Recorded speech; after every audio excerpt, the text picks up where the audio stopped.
Southern colonies. While colonies were being founded in New England and the Middle colonies, Virginia continued to grow.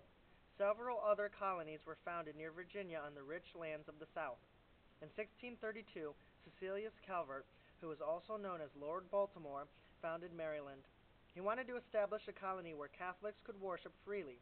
Like Quakers, Catholics in England were punished for their religious beliefs. In 1663, King Charles II of England decided to start a new colony south of Virginia. He hoped the new colony would increase England's power in the area. This colony would later split into North Carolina and South Carolina. James Oglethorpe founded the colony of Georgia in 1732. Oglethorpe wanted Georgia to be a place where poor English people could start new lives. The warm, damp climate of the southern colonies made the region perfect for growing tobacco and rice. Indigo, a plant used to make a blue dye for cloth, also grew well in the South. These crops were grown in large amounts on plantations. A plantation is a big farm on which crops are raised by workers who live there. Many workers did the hard labor that kept a plantation running. Plantation owners often used enslaved Africans for this work. Slavery was a cruel system that treated slaves as property instead of people.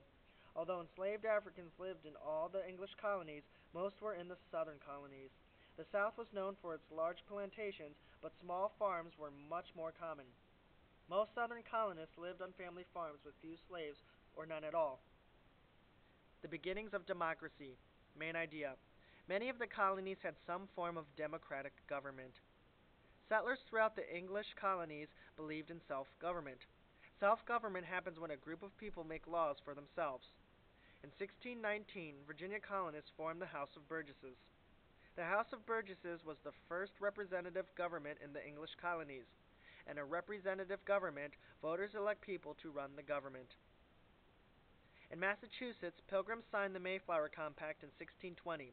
This agreement set up a government for the colony of Plymouth. The Mayflower Compact was the first written plan for self-government in North America. The representative governments in the colonies were not fair to everyone.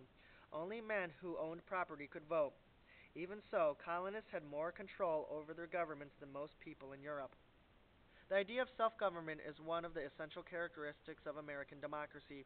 Choosing representatives is still a part of local and national government in the United States. Lesson summary. English colonists in North America lived in three regions: New England, the Middle colonies, and the Southern colonies.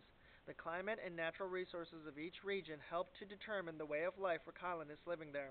Many colonists had some form of self-government. Why it matters. Self-government in the English colonies led to democratic government in the United States.